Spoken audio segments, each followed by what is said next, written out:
Joining us from Milwaukee, Wisconsin, with more on the RNC is Republican Congressman Mike Lawler from New York. He represents parts of Rockland, Putnam, Dutchess, and Westchester counties. Nice to see you. How's it going in Milwaukee? It's beautiful out. We've had great weather, a lot of enthusiasm and excitement, and certainly a lot of unity over the last few days. So I know everybody's excited about J.D. Vance over there, but I think one of the headlines coming out of the convention yesterday was the head of the Secret Service is in Milwaukee.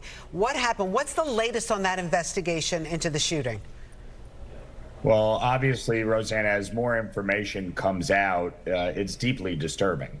According to numerous reports and to the briefing that we received from the Secret Service directly, they knew about the shooter for up to an hour, that, this was a suspicious individual. They had him in their sights, and, ultimately were aware of the potential threat before President Trump took the stage, which obviously raises significant red flags. We still have a lot of questions about how that shooter got up on that roof without being, intercepted by law enforcement and the Secret Service, and why President Trump was allowed to go out on stage without the potential threat being neutralized. And again, the fact that this shooter was able to have a clear line of sight to the former president, we're talking a millimeter's difference between Donald Trump accepting the Republican nomination today and being dead. So is it an experience? What is it? Do you want to see the director step down? What's the talk in Milwaukee? Certainly there is growing support for the Secret Service director resigning, and if not resigning, being removed. We're going to continue to investigate and have multiple hearings when we get back to Washington next week. But clearly, there is building consensus that she needs to go, and obviously a lot of incompetence here with respect to this particular incident. And just following up a little bit more about this assassination attempt, an individual who was deranged by all accounts, spotted earlier as a threat, potentially carrying a scope, a high-powered rifle. These are the things that happened after he had this weapon.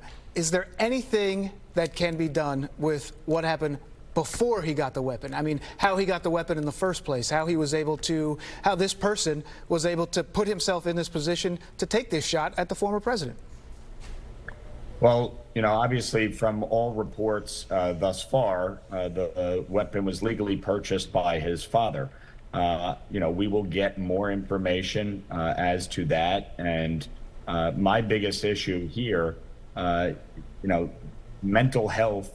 We will find out as the investigation proceeds how big of a factor that was, whether or not, this individual had any mental health issues or treatments before this incident occurred. We just don't know that information yet. And so obviously we don't want to speculate on that. We need to get the facts. We need to get all the information. But this is why in the past I've supported the use of red flag laws. And voted to expand the use in New York State. Clearly, if somebody is going to try to assassinate the former president of the United States and take matters into their own hands, there's something wrong. As I've said, elections in America should be determined by votes at the ballot box, not by bullets flying at a rally. And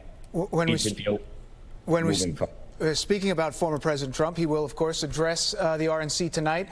The message that they've said is that it will be a message of unity, so to speak. And, maybe we've heard that before with the former president. Doesn't always come out that way. But do you expect things to be different after his life was a millimeter away from being taken?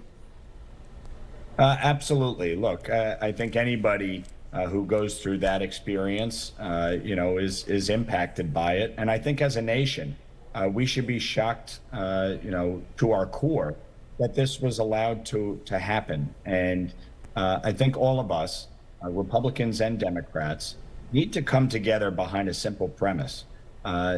We can debate these issues. We can discuss these issues.